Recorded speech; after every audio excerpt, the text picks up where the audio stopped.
Hey guys, Matt from Just Wrench It here. Today I want to talk to you guys about Cobalt tools available at Lowe's. It's their store brand, and a lot of people have said that they're dying out or they're going to be discontinued because they've taken over the Craftsman line from Sears. Well, I'm here to tell you that I don't think they're dead yet.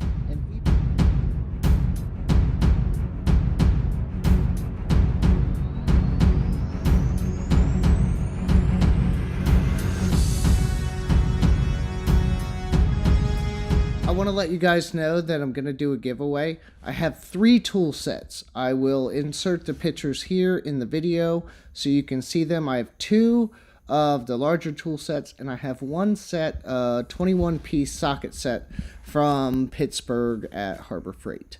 I purchased these a little while ago with the intent of doing a giveaway, and I'm just now getting around to it, so I apologize for that. But I recently hit 200 subscribers. I'm very proud of that. What we're trying to do is to get to 400, which isn't going to be that hard. What I want you to do is, if you're not already subscribed, click subscribe down there, little red button.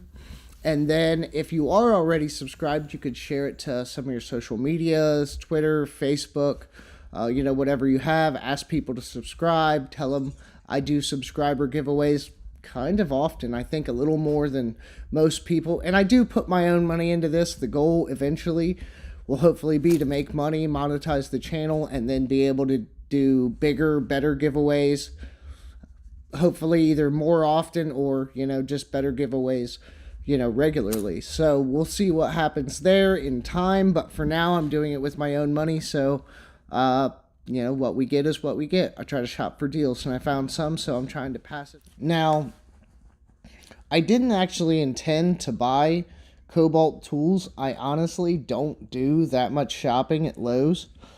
This is kind of an accident. My fiance, lovely as she is, decided to get me a Christmas present, and that was this guy here, the half-inch 24-volt impact driver from Cobalt, and it's actually been really good. I used that a lot when I tore everything apart on the Copart GMC Acadia that you see sitting in front of us, and it did really well. I honestly didn't know how it was going to perform. I've used impact guns in the past that just didn't have any ass behind them and couldn't break certain stuff loose, but I didn't have any issues with this thing. And I even, once I gained a little more confidence in it, I went down to the pick-apart yard, which we all know what state everything is down there. And granted, the cars I'm pulling from are a little newer, but I actually pulled an axle with the spindle nut, and it was rusted and had been sitting down there in the elements exposed for who knows how long, and this thing just ripped it right off of there without any problems or issues. So I was very pleased at that. The batteries on these, I went ahead and opted for the 4 amp hour extended run. They do really good, honestly.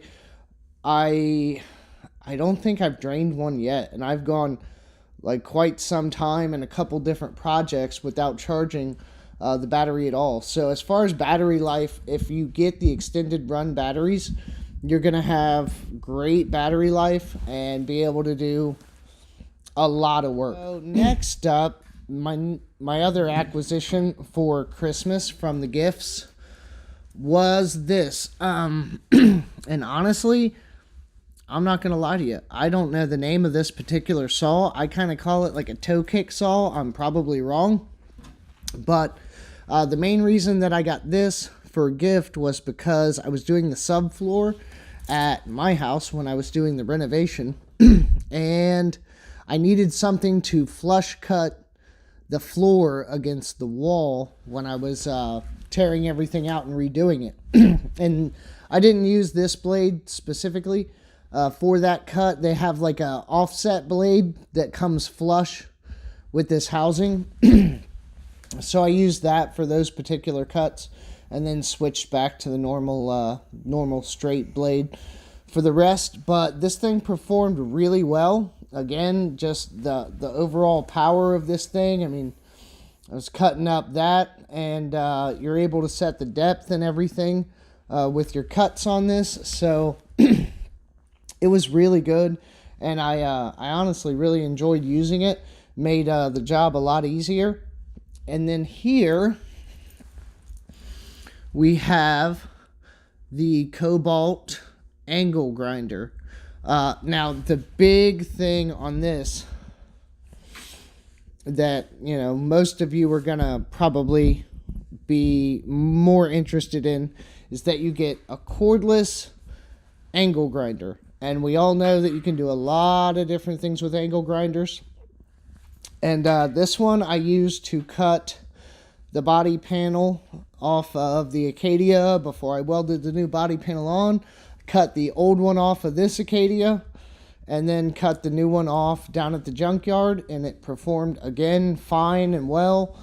This is actually rated, if you look at the spec sheet, it's rated for a 5-inch disc.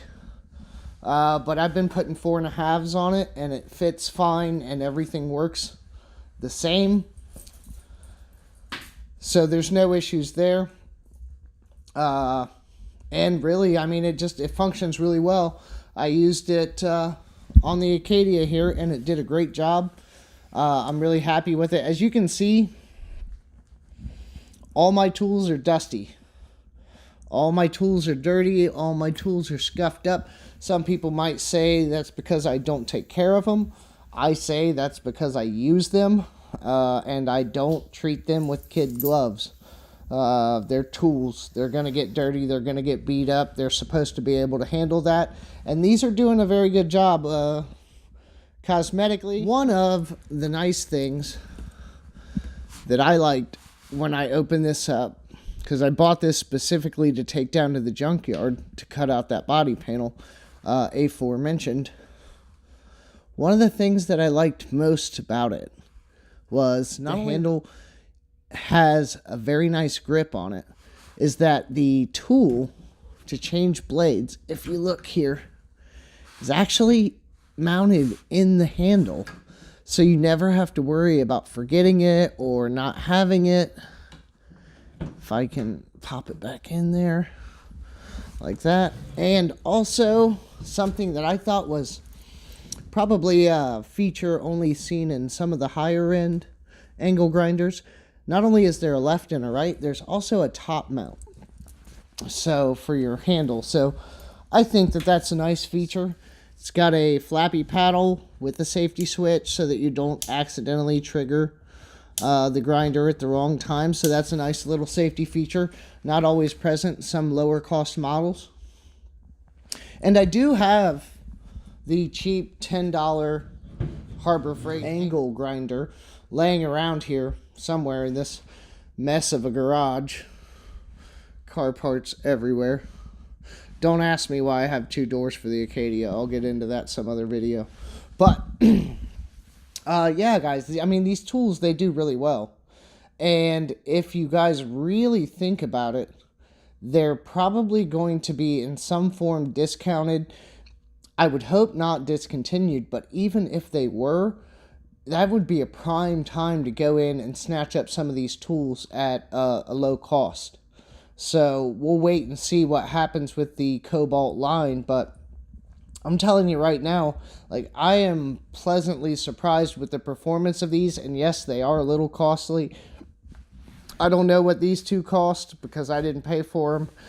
I know this cost me $129, I'm going to say, but the thing's a champ. I mean, I was cutting through in some spots on the Acadia when I was cutting off body panels. I was cutting through 4 layers of sheet metal in some spots, and it, you know, it tore right through it. The angle grinder wasn't kicking and grabbing.